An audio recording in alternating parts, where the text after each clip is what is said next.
guys, and welcome back to another episode of Outcasts 2 Icons. And as always, guys, if you are still enjoying this series, please do drop a like on the video. Frankly, things are pretty dead in FM community in terms of videos at the moment, but I'm still trying to do my best to put these videos out for you guys before FM16. Believe me, I can't wait for it to drop, which brings me into the question of today. Apologies if I look ridiculously hot, because it is so hot in here, and yeah, that's why my hair's all over the place. But yeah, so basically, what do you think of the FM16 new features? Now, of course, they were announced, I think it was last week now, but yeah, so I can't remember them all off the top of my head, but basically the ones I'm most excited about. Firstly, the Pro Zone stats for analysis. That looks awesome, and for those of you that are very tactically into the game and really like to analyse things, those will be absolutely perfect for you. And for me as well, I thought they were fantastic. I do a lot of that sort of stuff, I just don't do it on camera because it would be boring to watch, frankly. Following that as well, we've also got draft mode, or, you know, similar to, it's nice to see all these draft things coming into football games this year in general, but I think that's going to be, a lot of people have sort of said that it's a bit gimmicky and that, but I really like it, and I think it's going to be good for YouTube FM particularly, so expect to see plenty of stuff like that from the FM community in general, not just myself. So yeah, and there's plenty of other features too, like, okay, the thing with the manager avatars for me is just complete waste of development time, but, you know, I'm sure some of you will appreciate that sort of little added level of detail, I guess, but I just feel like that time could have been spent better elsewhere. But there you go. And what do you guys think of the new features? And if there's any I've missed, which I assume there are tons of which I've missed, then please do let me know in the comments what your favourite new FM feature is. And if you do have any ideas for a question of the day, drop those in the comments too with the hashtag QOTD. Right.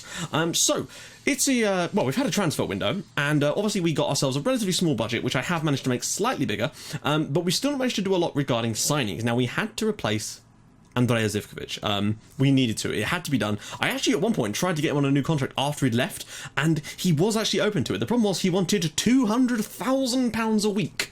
I'm not paying that. So we've, yeah, we turned that down at the end. Now, I was a little bit unsure as to where I was going to go with this. I thought about maybe doing the Juventus game as our first episode, but I thought, no, it's traditional with the transfer episode that we do the first one. Now, I'm not quite sure what I'm going to do for the next episode because we've got Juventus, but there's also potential Champions League stuff in there, which I believe the group stage draw is directly after today's game. So we might see that on the end of this episode. Let's hope that we do. So let's talk about some transfers first. I've only actually made two because we just haven't had a lot of time. Apologies if you can hear some music in the background. It's probably quite subtle, but yeah, neighbours. So we've made two signings. Now, firstly, to replace Andrea Zivkovic is this guy, Cesar Marks. Now, we got him from Hoffenheim for 17 million. I probably could have got him for more like 14. However, there was interest from Barcelona and teams like that, and they paid slightly less. So I figured if we give them a little bit more money, we'll get him. And that's what we've done. This is Cesar Marks. He is a Argentinian international, although he has only played 4 games for them, surprisingly. Now, okay, 3.5 stars here. Sorry, 2.5 stars here. Ignore the crap out of that. Originally my scout was 4 stars too, but that's beside the point. I looked at the stats, and to me, he is still a 4-star player. Let's take a little look at his, well, he's playing on the right-hand side as an attacking winger. Look at this. Crossing, 18. Dribbling, 16. First touch, 15. Passing, 15. Technique, 18. Flair 15, off the ball 16, work rate 13. Decent, well, okay accelerations, pace is pretty solid, and his stamina is magnificent. He is a specimen of a man, and I'm looking forward to that. He's only sort of weak points. Positioning isn't fantastic, but I'm hoping that won't be too much of an issue. Leadership is irrelevant, really. Bravery and aggression aren't even that low, to be honest, and his jumping reach isn't huge, but he's a right winger, so who gives a damn? I'm really looking forward to his work for us, frankly. He looks to me to have all the stats, and sometimes it's best when you're looking for players to ignore the star ratings entirely and just look at the individual stats. You know where you're going to play them, do this, set up and look at the key attributes for that role. It's not always the same ones. There are some extra ones that I find important. I like to have good long shots as well for these guys, and frankly, he's got 15 long shots too, so it's useful. So there we go. That's Cesar Marks. Now, I was a bit stumped as to what to do with the rest of our budget, because we actually got him for a little bit less. We ended up with 41 million. Now, I decided that last summer, I really had to, we had to replace Lamantia, who'd gone out, basically. He left us, so he has Zivkovic even got a club yet? No, he doesn't. Good one, Andrea. Lamantia has joined AELK over in presumably Greece or Cyprus, I'm guessing.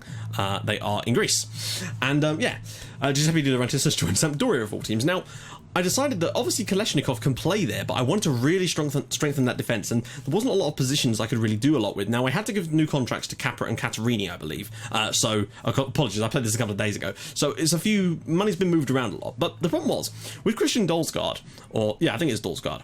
Now, he is a left back, and that means that now we can have a final lineup of Antonio on the right, Kaleshnikov and Marim in the middle, and Marim's been a bit of a bastard in the summer, wanting to leave to join Real. And then we've got Dalsgaard on the left, which means Kaleshnikov can play in his natural position. Look at the stamina on this lad. The thing is, he can play in the centre as well if we need to, so they're interchangeable, which is very nice to have. Now, originally Norwich wanted £43 million for him. Now, we got him down to 24. However, there is a £10 million fee after 50 games. Now, I'm looking at this as a little bit of a cheeky way in the sense that I hope that before he's played 50 games for us, we might have managed to complete this save or FM16 is out. So I've sort of just set that off against and just tried to get him in, basically. Now, it was very nearly not going to happen as well, because originally it was fine, we had enough money, but then all of a sudden the transfer fees got messed up, and they wanted 20. It was actually going to cost us 29 million because of his contract stuff. So I actually had to move on Alexandre and Mainardi to try and facilitate that. Then when that happened, the board then wouldn't let me adjust the wage budget in order to actually get the money to afford him. We had to wait 2 weeks to actually get the transfer, and I thought they were going to stall it, which would have been very frustrating. I hate that. Usually it gives you the chance to adjust it, but this time, even though we had loads of money available, it would not let me move the money into Dalsgaard's transfer fee so we could actually get the guy. He's on a fair whack of money, as you can see, £97,000 a week, but I feel like it's worth it. So those are the only two signings we've actually made, and you know, it's not huge stuff. I know you're probably expecting loads of players, but at this stage the problem is I can't play the game how I'd like to. I like to sign young players and bring them through. We don't have time for that at Roma. I've had to go out and buy the best players I can physically find that aren't already at stupidly large clubs, and Norwich frankly are a huge club on this save as well when you look at their recent Premier League record. You know, having of course won the damn thing in 2027, second, okay, they fell down to 6th, but still, you know, Aaron Kuhl, who I believe is at Reading in real life at the moment, or he might have signed someone else, but there you go.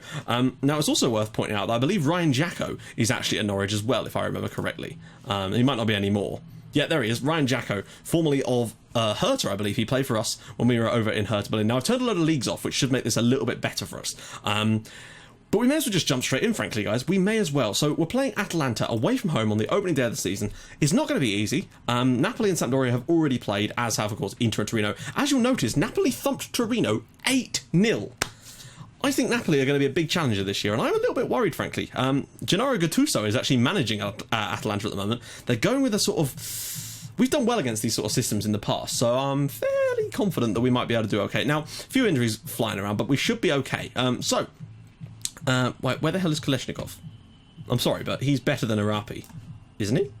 Yes, he is. And he's fully fit, so we'll keep him on. Arapi's going to have a good season for us, and it's great to have that kind of backup, but we need it. Boisson's been the target of transfer bids from Man United, so we're going to go Boisson, Antonio, Marim, Kaleshnikov, Dalsgaard, Marks, Falcao, Erving Drupal, Capra, Catarini, and Di Placido. And for me, that looks like a bloody good side. Now, we've got some strength on the bench too, with Arapi, Serta, Danchev, Ilian, Hernandez as well, Lorenzo's still here, Garcia, and even Varisco.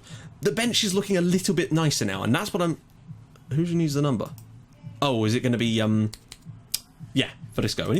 I swear he's probably in the under-18s when I did the numbering. Now, I might need to get this light some new batteries. Are we on goal action? We are, which is awesome. We're not going to be top after this game, that's for sure, because we're not going to smash 8 past these guys. We should have the beating of them, but you just never know with these situations, unfortunately. That is the real problem. Now, remember, we got the Champions League draw for our group stage after this match. I'm fairly certain I remember seeing it directly afterwards, so hopefully we'll get ourselves a good draw this year. A slightly easier group to get through, although we did win ours last year, but that was against the odds a little bit. See how the new boys, Marks, I'm particularly excited about. And as well as Dalsgaard.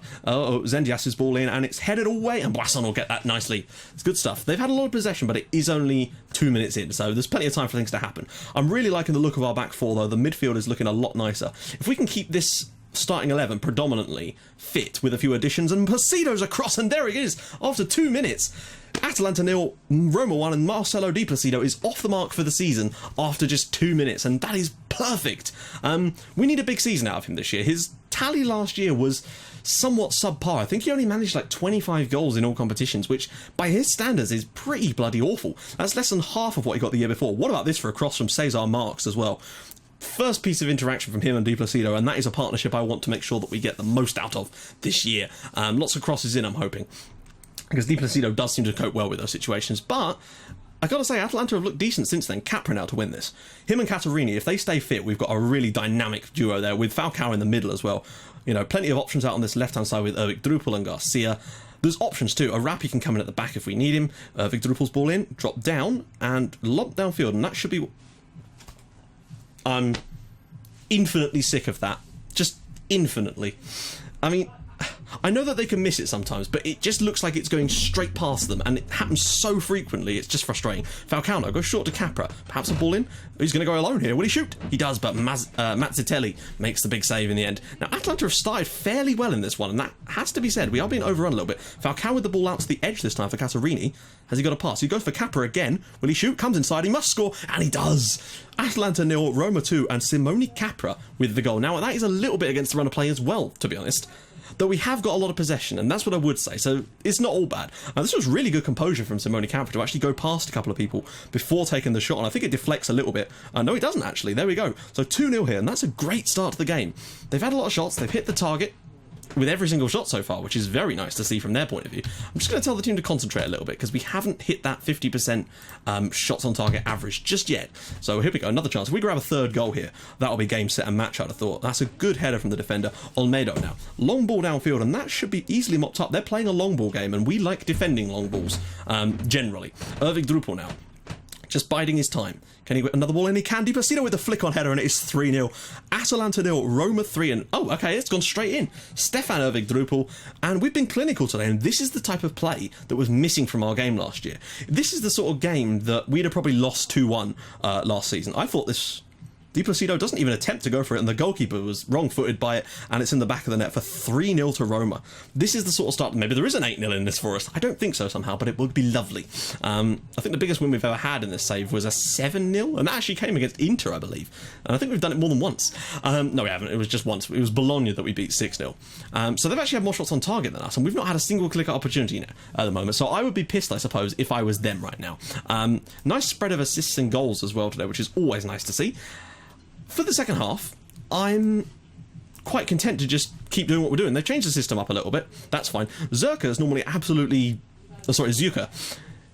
He's normally an absolute monster against us. He's done things against us, both for Atalanta and I believe he used to play for Sassuolo as well. Marks now, he's had a good debut as well. It's nice to see that. Casarini with a big tackle on him. Falcao now to Capra. Up to Di Placido. We need to see a bit more out of him. I need to see some more braces and hat-tricks from him this season. Marks doing a little bit well there. Capra. I want to see a bit more out of Marks as well. Oh, Ervig Drupal cutting inside. Maybe a goal. Di Placido. It's 4-0. Atalanta 0, Roma 4. Marcelo Di Placido with the brace, and that's what I'm talking about. Ervig Drupal as well, grabbing an assist tonight as well. And I'll tell you what, though, since this second half has started, we have started to turn the screw on them a little bit. And I can only think that's because they've had to come at us a bit more. What a strike from Di Placido. Atalanta 0, Roma 4. And all is well in the Roma camp. Anyone not performing? Frankly, no. Everyone is performing really solidly. Only... who do we make the changes? I mean, do we make it for fitness or just not underperformance? So, I gotta say, Casarini has not had the best game of it so far. He's the only one that hasn't. So I'm actually going to get on Cosimo Vorisco for him. And I'm also going to make one more change, I think, and get Garcia on for Ervig Drupal, just to freshen up that left-hand side a little bit. Although, no, actually, what we're talking about, he's had a great game. Sorry, I thought he had 77 fitness. I tell you what, guys, I'm not entirely sure what to do at the moment. I might just leave it at that for now. Not overdo it. Might make a couple more changes later, get Danchev off. If Di Placido completes his hat-trick, I'll move him off. Just to keep him fresh for what is going to be inevitably a long season for us, you'd feel. I know that they always complain if you take a player off when they're on a hat-trick, which is a little bit annoying because I'm just trying to protect him. Alright, is anyone else looking a bit... Right, I'm going to bring Garcia on for Ervig Drupal now, even though he's had a fantastic game.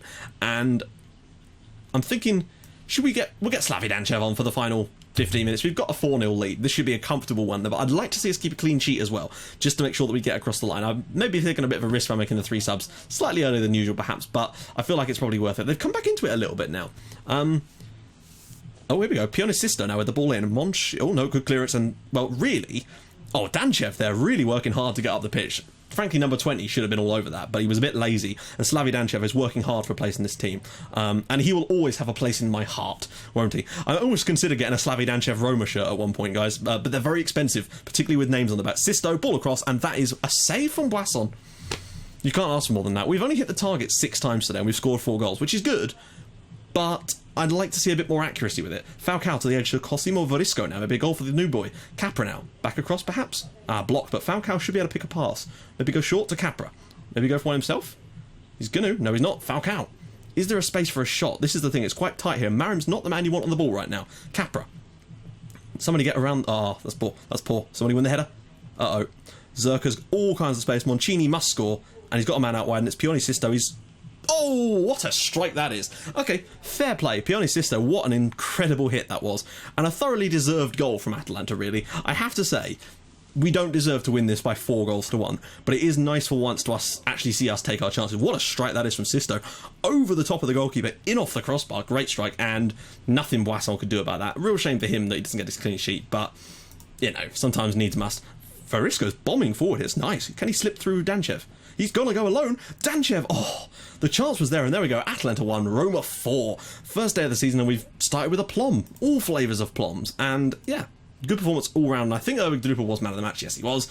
That's a good start to the season. And there you go. As you can see, the Champions League group stage draw is right up after this. So we're just going to quickly blitz through this stuff. I'm going to send my assistant just so we can get into it. It shouldn't affect my rating too badly if we just do it for one time. This shouldn't also take that long either, because I have turned off 26 leagues in the summer, which means this save should, in theory, although it might be a little bit slow at the moment because we've got all the recording software and stuff running, should be slightly quicker than it was before. I'd like to think this is a lot quicker because it was causing me all different flavours of stress trying to not sim between games, but just get between games, because sometimes it would take like 20 minutes to do the difference between Atalanta here and Juventus here, and that is not acceptable.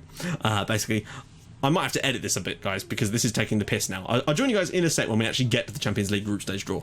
Right, guys, we're back, and yeah, that took so much longer than I could physically imagine it ever would. Do you ever get that sometimes, where it just randomly takes days to load for no apparent reason? So yeah, I had to I literally had to turn the camera off because it was going to die. That is how long I've been sitting here. It is fucking ridiculous. It has taken, and I left the recording going, that way I could notice how much it's taken, 18 and a half minutes to go from that game to this game. To go from one day to the next. Are you fucking joking? Like, what is that madness? Anyway, now that I've been late for everything today, I'll obviously turn the camera off because we don't need it for the draw anyway. So, teams in the draw. We've got Manchester City. Oh dear. Manchester City, Man United, of course. Barca, Juve, Stade Rima in the top pot. My goodness. PSG, Bayern, Atletico in the second pot where we should be. What? Oh, good grief. Porto, Schalke, Monaco, Real Madrid, Chelsea, Feyenoord, Dortmund, Genoa. Why are we not in the... Holy crap. Okay, we're in the third pot this year, despite winning our group last year. Good stuff. Benfica, Club Brugge, QPR, Metalurg, Shakhtar. Well, the thing is, though, right, this is going to be a nightmare to get... Wow.